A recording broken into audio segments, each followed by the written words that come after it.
ఈ భారతదేశంలో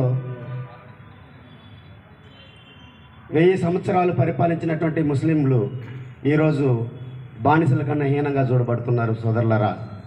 ముఖ్యంగా ముస్లిమ్స్ గురించి మాట్లాడదలుచుకున్నాను నేను. వీళ్ళకందరికైతే సబ్జెక్ట్ తెలుసు కాబట్టి. బాబరు ఎప్పుడైతే భారతదేశానికి వచ్చి ఈ భారతదేశాన్ని పరిపాలించడం, రాజ్యాన్ని స్థాపించడం మొదలుపెట్టారో అప్పటి నుంచి కూడా ముస్లింలు ఇక్కడ రాజులుగా వ్యవహరించడం జరిగింది. దానికి ముందు 3000 సంవత్సరాలకు మునుపు ఈ దళితులు కూడా రాజులే.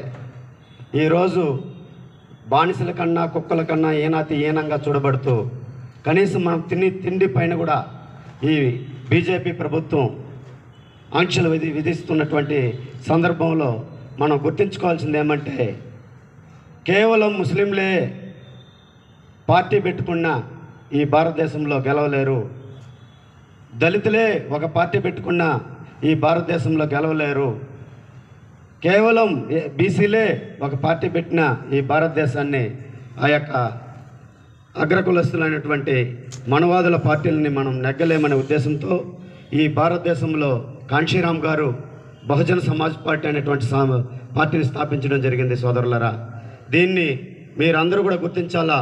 ఈ భారతదేశంలో 5% మాత్రమే ముస్లింలు ఉన్నారు. కేవలం 5% మాత్రమే ముస్లింలు ఉన్నారు. ఈ ముస్లింలకి ఎవరైనా చేదోడు ఓదోడు ఉన్నారంటే ఈ బహుజనుల్లో ఉన్నటువంటి ఎస్సీ ఎస్టీ బీసీలు మాత్రమే ఈ ముస్లింలకి అండగా నిలబడే పరిస్థితి ఉందనేది ప్రతి ఒక్కరు గుర్తించాలా.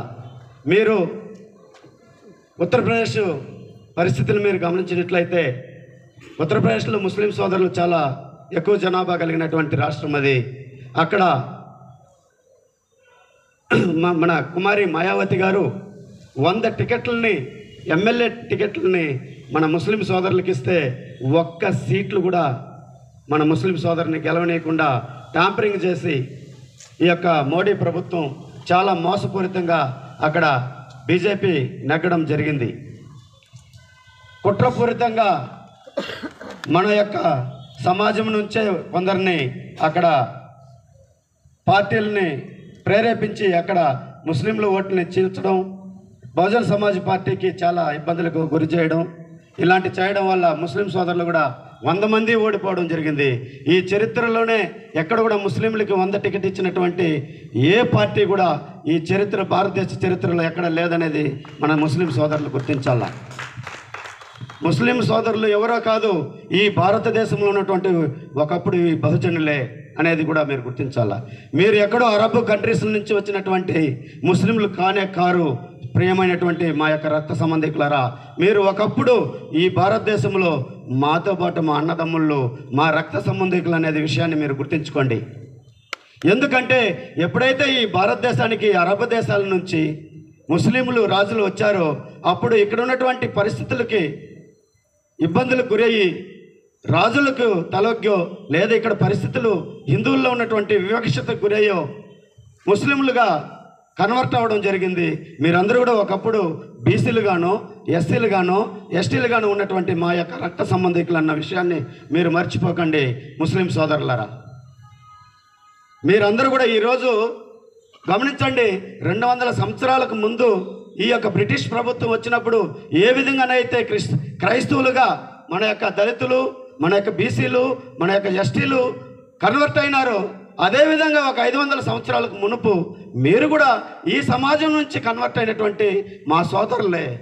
మీరందరూ కూడా ఖచ్చితంగా మీరు దీన్ని గుర్తించి మనమందరూ ఏకమై ఈ యొక్క మనవాద పార్టీలను మనము ఎదుర్కోవాల్సిన అవసరం ఎంతైనా ఉంది. ఇదేదో దళితుల పార్టీ అనుకోకండి, ఇదేదో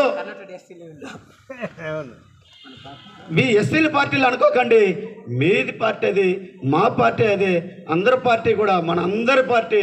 ఎస్సీ ఎస్టీ బీసీ మైనారిటీల యొక్క ఒకే గూడు కిందకు వస్తే తప్ప మనము ఈ యొక్క మనవాదులను మనం ఎదుర్కోలేమన్న విషయాన్ని మీరు గుర్తించండి. ముఖ్యంగా